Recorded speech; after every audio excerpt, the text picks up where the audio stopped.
You are listening to South Niagara Conversations, a podcast presented by the South Niagara Chambers of Commerce, along with 105.1 The River and 101.1 More FM. Here are your hosts, Dolores Fabiano and Scott Lunn. All right, well, good morning, everyone, and thanks to everyone who's joined us for our South Niagara Conversation series. For those of you who are tuning in from afar, we represent the communities of Fort Erie, Niagara Falls, Port Colborne, Wainfleet, Welland, and Pelham. We're located in Southern Ontario, a wonderful place to live, work, and play. Good morning, Scott. How are you? I'm doing very well this morning, Dolores. Thank you. And yourself? Oh, it's Friday. Yes, happy as a clam. I want to give a shout out to our tech sponsor, Brian LaChapelle from B4 Networks, technology experts that everybody needs. Brian, how are you this morning? Fantastic. Thank you, Dolores. Great. This morning, we're going to have a conversation around Niagara's labor market, what we can anticipate and what it means for job seekers and for businesses. Scott, let's get to it. Who do we have joining us this morning? Well, thanks, Dolores. This morning we have Kelly Jones from Employment Solutions, Deanna D'Elia from the YMCA, and Vivian Kinnaird from the Niagara Workforce Training Board. Thanks, all of you, for joining us this morning. Kelly, let's get started right away with you. What are you seeing in terms of the job markets? What types of jobs are out there these days? Well, I would say that there is lots of jobs. And I think there's a few people out there that would say, oh, the economy, it's taken some time to reopen. But from the three of us, Vivian and Deanna, what we're seeing kind of front line is there's lots of jobs, especially construction and any sort of renovation and building of that factor. Those building permits have still been almost COVID proof to a certain extent. And so skilled labor is still in really high demand. And I think later today we'll address kind of the skill gap that is happening in Niagara. But we are still seeing a reluctancy on people applying for work. And especially when you get to the entry level positions. I had a good conversation with a couple employers yesterday saying that, just getting the entry level of positions is a little bit difficult. And I think later on we'll have a chance to kind of address that. It's a two-way street on that with the employer and the client, and understanding, COVID protocols to the proper pay rate and so on. So I think there's a couple tangos out there still to be danced before we can really get the full everyone back to work and getting that unemployment rate a little bit lower in Niagara. Mm-hmm. Yeah, that does seem to sort of be the balance, right? You hear people saying, "Oh, it's really hard to find anybody to fill the jobs," but yet there's lots of jobs out there and people are looking for work. So it does seem to be a sort of a confusing thing from sitting back looking at it. Vivian, are you seeing similar things from where you sit? Absolutely. I would totally echo what Kelly's saying there. We've seen since January, the data show, we process a lot of data around the job market, both on labor demand and labor supply. And we've been tracking it all at month to month, right through the entire pandemic. So we've seen the ebbs and flows. We've seen the impacts of the closures when they occur. It all is echoed in the data. So, but over the last 4 or 5 months, we've seen quite an increase in the number of job postings that we collect. So I totally echo what Kelly is saying there. There is jobs in demand out there, largely in the manufacturing and kind of construction sectors. When you compare, like, from a data perspective, we like to go back and say, okay, what was it looking like 2 years ago? Because really last year we were in this already, right? So right. When you compare to May 21 to May 19, in manufacturing, there's more people employed in manufacturing right now than there was 2 years ago. There's almost as many people employed in construction. And as Kelly said, we've seen an increase in those levels of activity. Those businesses are growing. There's new businesses arriving. So the demand for skilled labor there is really important. Of course, the flip side is the broader tourism sector. But even there, over the last 3 months, there's been month-on-month increases in the number of jobs available as everybody gets ready for the reopening, the patio season. Over 60% of the jobs are related to tourism are in the kind of accommodation and food services sector. So we know that's reopening right now. So the jobs are there, and there's a little bit of nervousness amongst employers and in some businesses that they're going to have the labor they need once they're in full swing this summer. Yeah, absolutely. And Dolores and I have spoke with several people over the last few podcasts, and there is that concern certainly in tourism about the rustiness in some areas of people coming back, and then a lot of the primo employees have gone on to find other careers because they had to do something. And so, Deanna, maybe from your perspective on that, is that what you're finding as well? Yeah, I would say that of the job seekers that we're currently seeing, we right now, since January, we've probably actively worked with about 1,000+ people. Probably decent amount of employers. I'm going to say we probably have contact with about 100 employers since January, and have employed about 450 people. So much to Kelly Jones's point, people are still working. Their jobs are still out there. In fact, now is the job seekers market. And to your point, Scott, you're right. With COVID going up and down, that the discussion of that fourth wave potentially coming, and when do we go back to whatever that, and I hate the term new normal or whatever happens to be, but it's like playing your favorite record over and over again. You just get tired of it. But at the end of the day, we do have to start looking at things from that context of, those people who were in precarious employment before. It only became more precarious through COVID. And so they have taken their skill sets and moved on. And many employers have been benefiting from that. But like to Viv's point, we have sectors who are thriving and we have sectors that are not. And the ones that are not thriving have lost long tenured staff, either through transition or retirement. And they're looking to replace long tenured staff with new hires who want, they expect the long tenured skill set, but at the starting wage. And it is something that we're seeing in Niagara and across the country. This is just not synonymous with, living in Niagara, but it's something we have to give some thoughtful process to in the next 6 to 12 months if we are going to have some economic advantages in Niagara. Right. Now, Deanna, if your favorite record is similar to a 16-month global pandemic, I can drop off some records this weekend. I seem like you need a boost in the music collection. But yeah. Jonesy, you're the best. No problem. Anytime. I have a robust collection. We knew the conversation was going to go this way. We knew it. We knew it. We've been running a series with our Niagara Chamber partnership called Niagara's Road to Recovery, where each week we feature a different sector. And we've done 3. So the first was the agriculture and winery. The second was tourism. And just this week we did construction. And all 3 panel conversations talked about labor and their concerns that they just won't have enough labor to do the work. It's right across the board. Yes. So are you finding that job seekers, employees are looking at retraining? Are they leaving industries and getting into totally different types of work in different industries? Are you seeing that?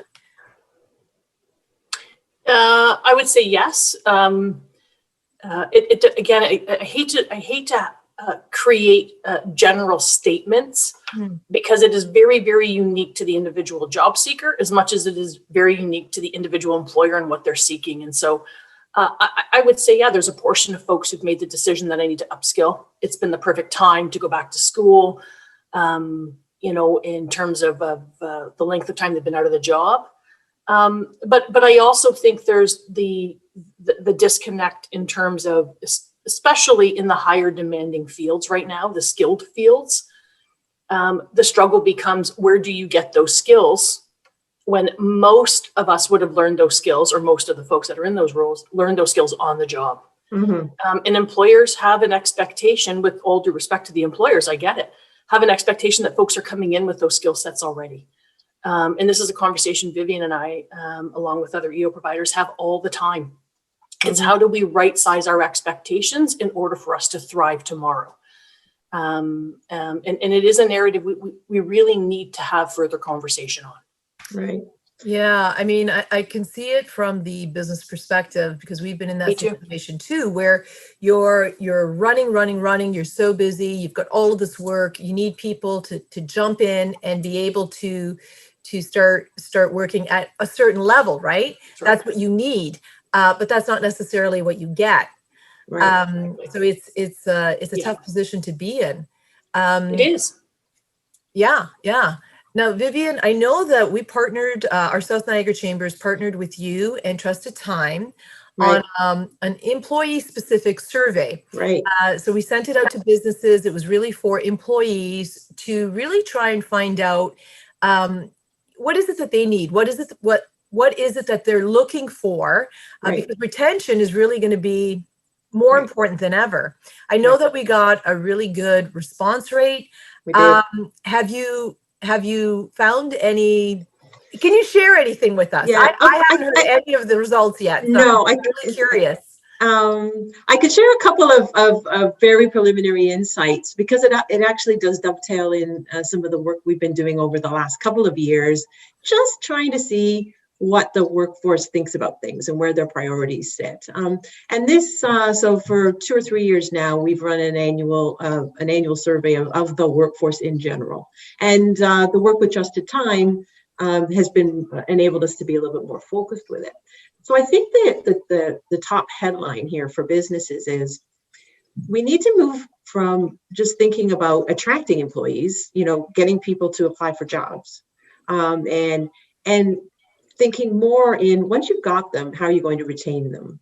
Because we do hear a lot from employers that, especially when you get into the skills and the need to invest in their employees for the next job up or for expanding their knowledge, you often hear, well, I don't necessarily want to spend a lot of time on that because they'll just go and work for someone else. Right. So, and we hear a lot of that, particularly in skilled trades and in other areas.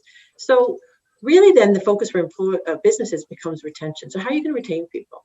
So some of the high level things that are coming out of, we haven't had an opportunity yet to look at the Trusted Time data in detail. We're doing that over the course of July, and I think there's going to be a report on it at the end of July that you can share with the members, Dolores.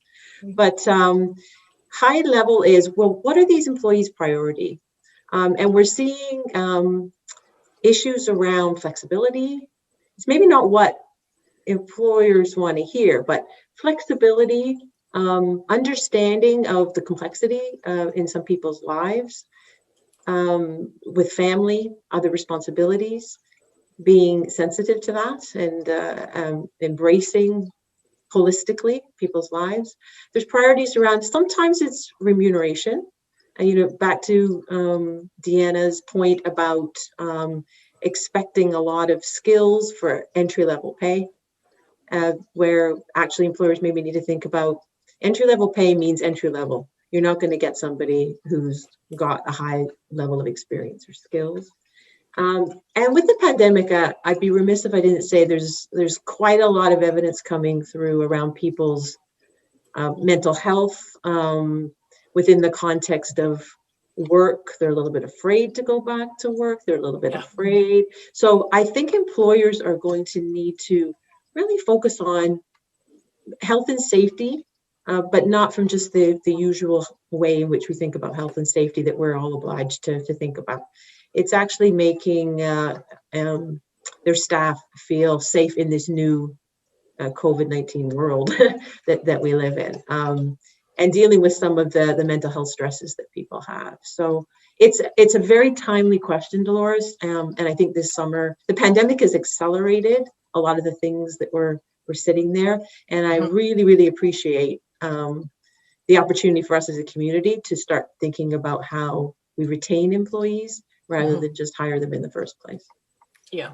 So if I could just interject there as well and kind of support what Vivian and Deanna were both talking about, is that, you don't want to, like Deanna mentioned, paint with a roller, right? And assume, right. So an employer, let's say, and I've had these conversations, they can't find people no matter what level. And they go, CERB, they're all eating Doritos, lying on their couch.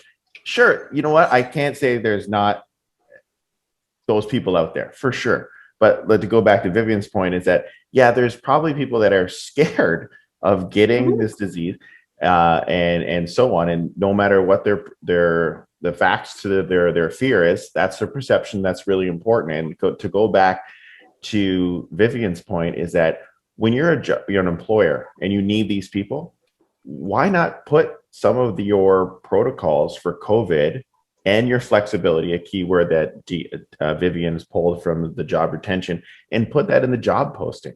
Yeah. Because there's two wins there. Yeah. If they read it, they're going to be a good employee because, hey, that's your first job requirement is to read the job posting.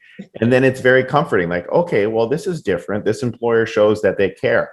And to go back to Vivian's list, pay was what, third or fourth? I know the results aren't official right now, and we'll look forward to that. But pay was down the road, right? So that's really key, is just take that little bit of time. If you can get 3 or 4 quality applicants just because you wrote an extra paragraph of the extra things that you put into place to make sure that your workplace is COVID protocol friendly, or even you're going above and beyond, like that's just such an easy win. And you don't want to assume that people are lazy, right? Yeah. Right. Kelly, I do have to add to the flexibility piece though, because and the COVID piece. And Viv spoke earlier, COVID has heightened an already existing problem in Niagara in terms of finding the right bodies in our workforce. For a lot of folks who are at home on CERB, and we hear this all the time in our industry from employers, it was a very difficult year for individuals to have kids being homeschooled and then also trying to figure out how to go to work. A daycare is not going to take an 11-year-old. And so you don't leave an 11-year-old at home. And let's be real, that is a huge chunk of our population and our workforce. They were caught between a rock and a hard spot. And so we have to take those things into consideration. So I really want to temper the guy at home thing in terms of really what this last 18 months or so has been like for the folks that have been at home and the job seekers at home. And I respect the employer's notion of not being able to recruit people.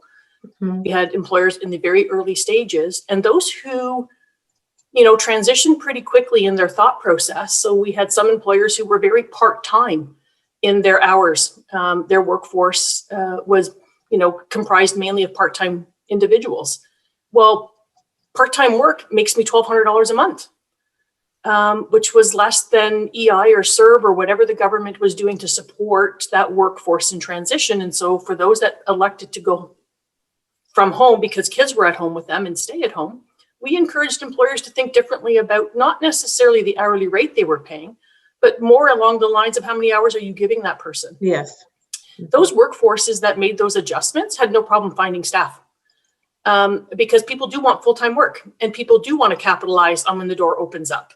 As a job seeker and as a provider for my family, I am going to shift and take the more hours when I can get it. And so we've seen a number of job seekers that did that. So those businesses were very smart in their thinking. We had other employers in terms of flexibility.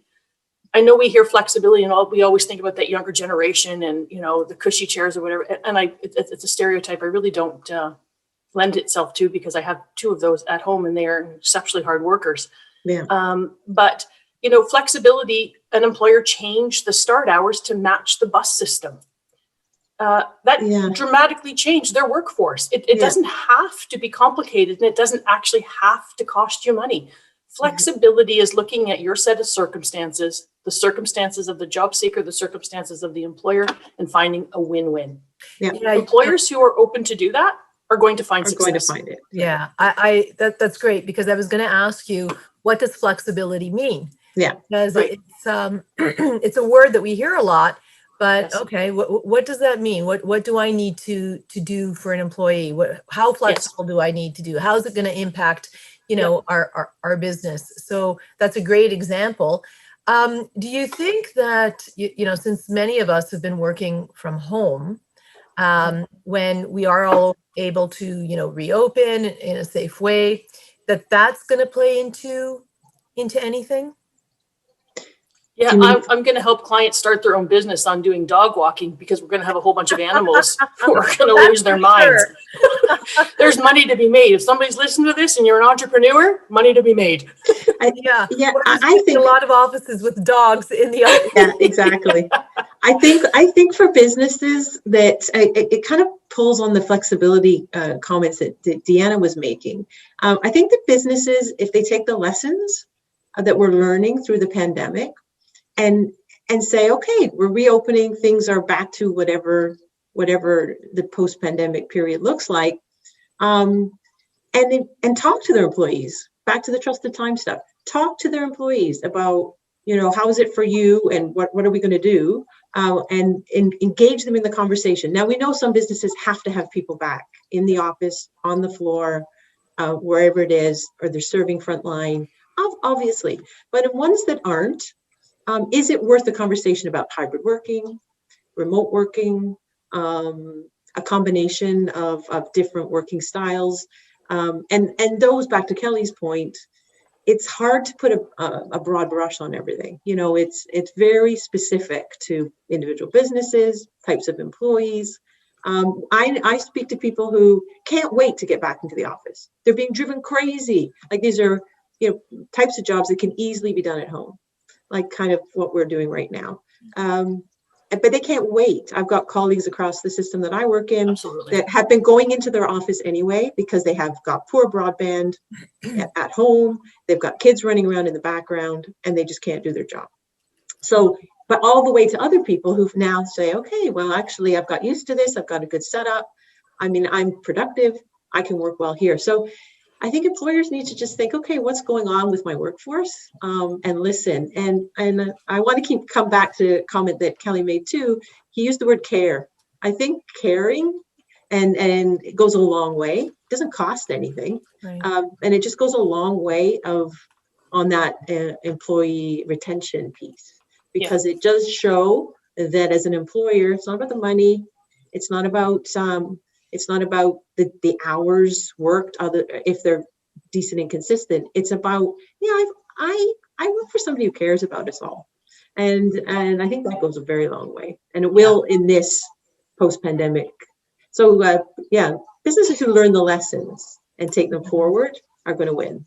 And I think it's forced us to think outside the box for sure. Mhm. So you think you need to be open from this time to this time, and the pandemic has made us conduct our business in a different way. And there's a lot more online transactions. Many of us have gotten really good with being able to take orders and just process what we need to do online. And maybe we don't need to have, storefront locations that are open, 40 hours a week. Maybe that could, 20 hours a week could suffice to take care of the customers that you have. So I think there is going to be hybrids. I think a lot of businesses are looking at that, and that will definitely provide some of that flexibility that you guys are talking about.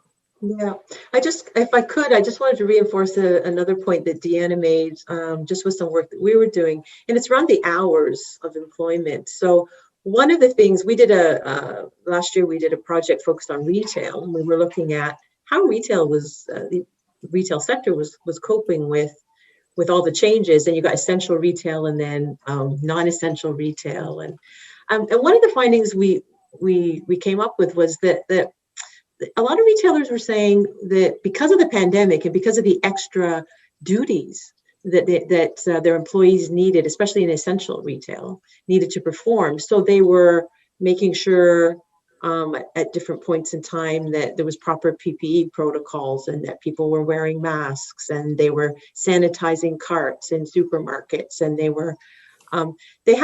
the employers ended up giving more hours to the staff that they really valued in terms of their ability to do that kind of customer service. So people who were working part-time suddenly found they were working full-time, and then feeling much more, or near to full-time, and feeling much more valued for the role they had. So we we concluded there that there was a change where moving away from maybe kind of part-time precarious employment to fewer people maybe being employed on staff, but more of them in a full-time basis. And that's going to mean that that business has got a more sustained workforce. Yes. And we hope it doesn't change. And we hope it doesn't change. Yeah. So when we talk about, training, I know that, Kelly, we just had a session with you guys, a lunch and learn yesterday, where you talked about some resources for businesses, because training can be expensive, and expensive not just, the cost of money, but the cost of time. Right. And you guys have some pretty cool initiatives and resources to help businesses get through that. Can you talk a little bit about that? Yeah, that'd be great. So I think, there's probably two ways I'd like to talk about the training pieces. Obviously, the Canada Ontario Job Grant first, but then also different ways that we're working together to kind of address the skill gap in Niagara. So first, we'll look at the Canada Ontario Job Grant, which is offered through Employment Solutions, and then the YMCA that Deanna manages as well. So basically, it's just for training for your current staff and new hires. So it could be something from customer service training.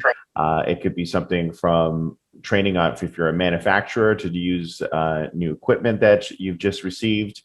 So it's very multifaceted. So yesterday at the Lunch and Learn, we showed examples of nonprofit organizations such as Niagara Furniture Bank, to larger industries like Walker Industries have taken on these types of funding grants. So it can cover up to, I usually always say 70 to 80% of the funding for your current employees for that training ticket. And then if it's a new hire that starts when the training starts, it's 100% coverage depending on the size of your business. So it's a pretty complex training funding model to kind of wrap up in 3 to 4 minutes, but probably the best advice is that to reach out to the Employment Ontario office in your area, because there is like a 30-kilometer limit on where you can serve. But I think that's a great option. And I know tons of businesses last year, and Deanna has a pretty large budget with the YMCA for CODGE. And you thought that maybe during COVID it would be more difficult, but it was actually pretty easy to spend that money because we use the downtime. I know our staff did some training not funded by CODGE, but it was just a good time to kind of resharpen our pencils and get back to the journey. But something that we're working on, and it's kind of right at the grassroots stage, actually, with Niagara Workforce Training Board and the Welland Economic Development Office, is that we are seeing skill gaps. So employers in Welland are sending us job postings, resumes are coming in, and they're not connecting, right? So what we're trying to do is trying to look to get some grant money to reach out to an employer through the Welland Economic Development Office and say, you're short 10 people, general labor or somewhat of an entry-level position. The applicants you're getting are not good enough. We've got clients that are ready to work. So the funding would come in, they would do a training specifically for that job. And so they would take I'd say the top 90%, and they would work into employment after they've done the training. So the employer would be off the hook. So this is, once again, we hope it happens, but it's just little things like that where we're trying to address that skill gap. So working directly with the employer, developing a training with either partnership with a training facility such as the school boards or the college, and then getting them right into work. Right. So, and I think that I know Deanna and Vivian and myself, whenever we have a conversation with Niagara College or Brock University, we're like, talk to the employers, give them specific, programs that can help help train people for your company. It's just that's how we keep people in Welland. That's how we keep retention, as Vivian was talking about earlier. Mm-hmm. So if we're seeing that skill gap, there's just small adjustments that we can make. And I know Employment Ontario offices also have second career for people that are laid off as well. So people are getting those upgrades through that. So Deanna, that was a long-winded answer on my part, but anything to add from an Employment Ontario perspective? An example will feed the conversation. And so we had a local employer who, it seems very, simplistic, but it gives you an overarching idea of it. But they were looking for a cake decorator and could not find a cake decorator to save their life. And so we had a conversation with them in terms of the Canada Ontario Job Grant and said, would you have somebody in your employ who you value more than anything? They're the perfect fit and have zero skills in this area. Oh yeah, we've got, I can think of 2 off the top of my head. Great, so go make them your cake decorator. Yeah. Because they're your fit.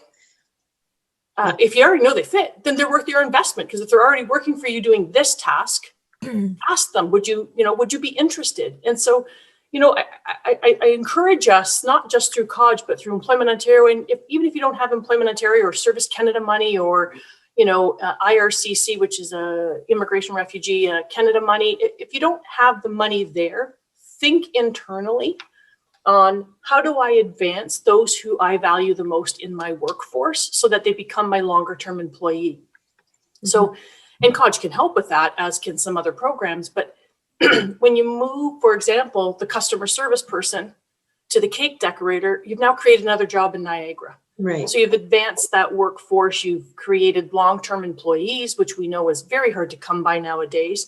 And so you're giving somebody else that opportunity to come in through job creation. So when we work internally to think of those problems and how we solve them, and again, that's not, you don't paint everybody with the same brush. It's very unique to that employer. And one thing we've done over the last, probably the last 2 years, and then COVID just, picked that up like a freight train, was working with our employers in Niagara. We are comprised of mostly small to medium-sized enterprises. They don't have HR departments.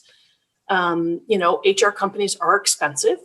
And the truth is, you've got relatively free HR, not to the complexity that you would in some of those other services, but you've got some great minds who have the supply chain. And, as an employer, if you sit and you invest some time with those organizations through, Kelly's, Job Gyms, Port Cares, Niagara College, there's a whole series of employment help centers. Those staff there can help you navigate as a small business for free, I might add. Yeah. Navigate how we think about how we hire and how we retain our staff, yes, because we know the supply side. And if you can, again, I'm going to always say that if you put the two together and you seek a solution, you will come out with a win. It's one off. Every single time you have that conversation, you have an employer who's now advanced themselves in the labor market, and Niagara gains from that because we have one more person who's employed earning more money, and we have one more business that's thriving in Niagara. Right. Live, work, and play. Yeah. And with one more example with the Canada Ontario Job Grant is just quite similar. It's like a company had a G level driver and they needed a DZ level driver. They like them. They applied for the Canada Ontario Job Grant, and they're DZ. And once again, starts a new position. You keep the person that you like. You didn't have to do all the posting. It's pretty simple. And especially this year, if it's a program that puts the province and the feds together and it's still happening, it must be successful, right? Because it's been a complex year with that relationship. I would just add to it for just 2 seconds.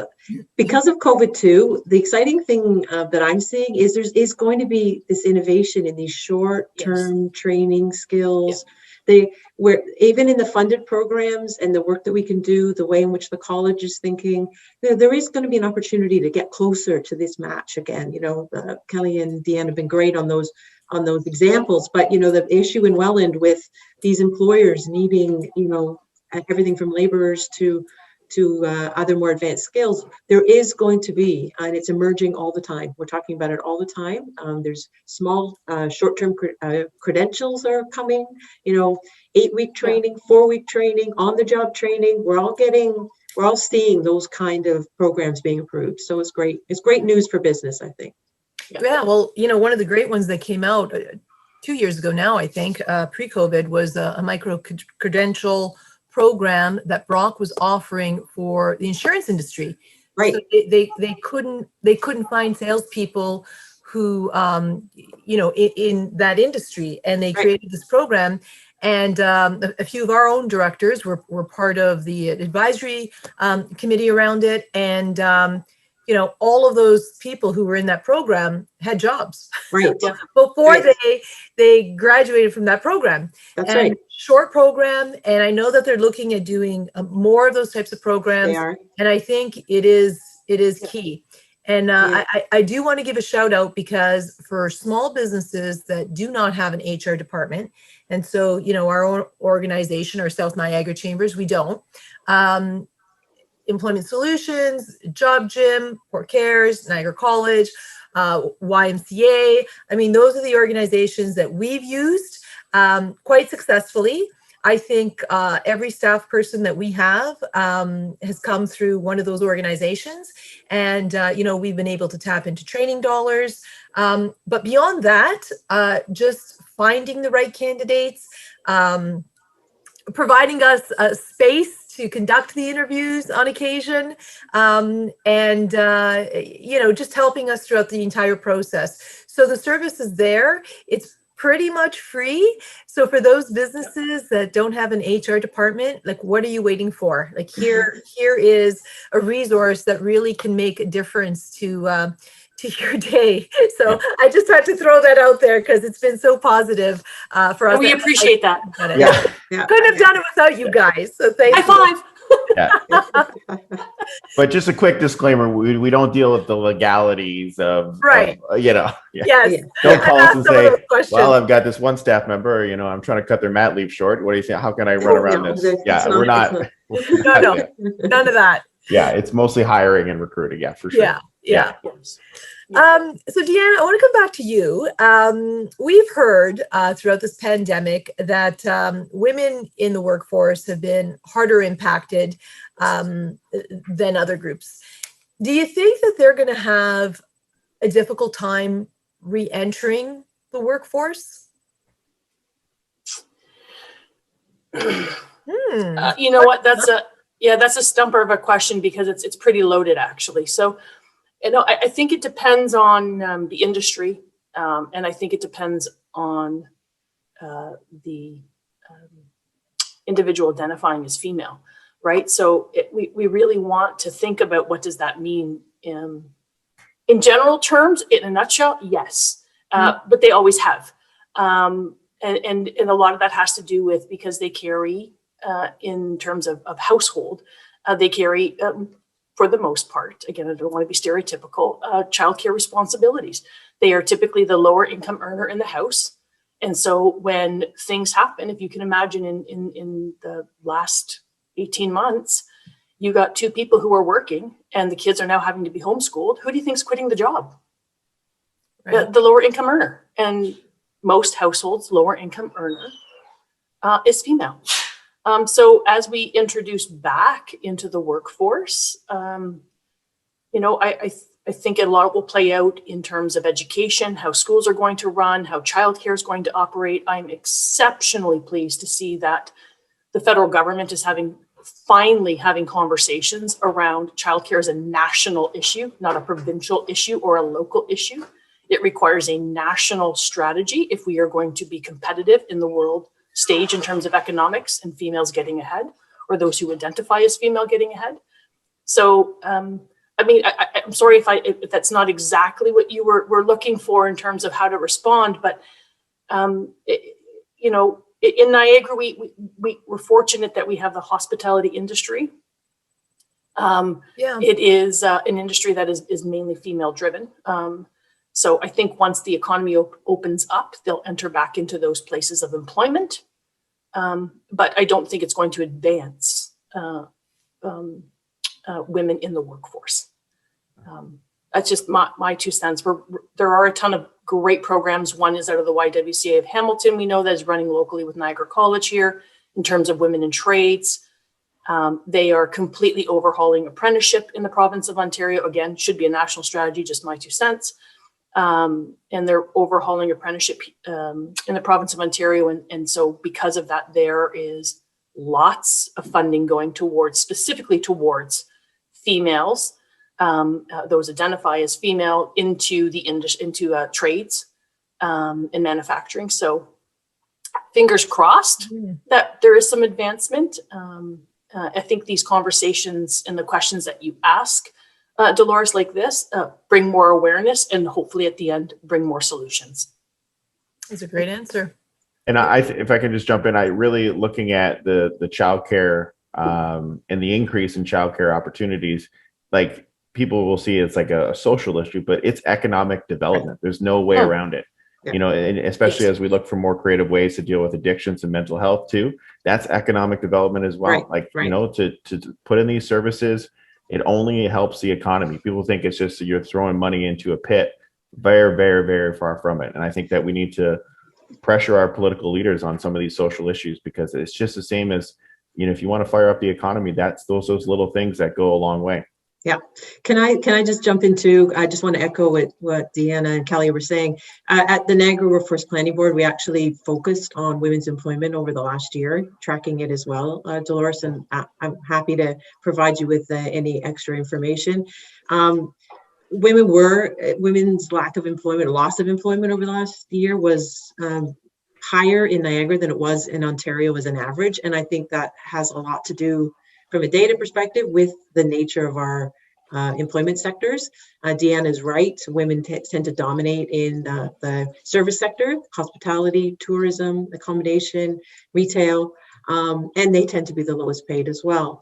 What we've found is it's just like the rest of the conversations that we've been having this morning, is that women, it's complex. It's down to the complexities of different roles that women have in the family, in the community, and also in having to deal with maybe elderly parents and all kinds of other things, not just childcare, but elderly parents. So it's women's role in the community has been, and the complexity of that has really been highlighted through the pandemic again. And we're not seeing, by last September 2020, the data show that men's employment had rebounded pretty well to pre-pandemic levels. Women was at about half of where they were pre-pandemic. And to Kelly's point about childcare and other things being an economic issue, I would be as bold as even to say women re-entering the workforce is a big economic issue for us. Because if we lose, a big part of our workforce for whatever reason, then a lot of businesses are going to struggle to find enough labor. And that's why programs like what the YMCA is doing in Hamilton, what Deanna is doing with her Skills Development Fund project, are really important to kind of break down some of the barriers that women have in terms of their choice of where they'd like to go and work. And that means upskilling them, but at the same time, we're reskilling them, but also at the same time working with employers to think about, and businesses to think a bit more broadly about who they bring in to their workforce. So it's that kind of non-traditional type of roles. So I think we have huge opportunities. There's lots of great work going on. There's lots of data available to show the path and the way. So it's, as a community, we can all work together to forge that those positive outcomes for women and businesses. I mean, I totally agree with Kelly, and thanks for pointing that out. It's an economic issue. And the whole wraparound to it is now an economic issue. And we're seeing that now at the region. There's a lot of work and advocacy going on around childcare and what that means for us in Niagara with respect to what the federal government are saying and the provincial government.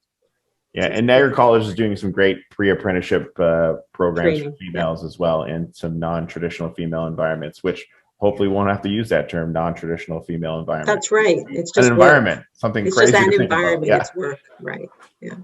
Yeah.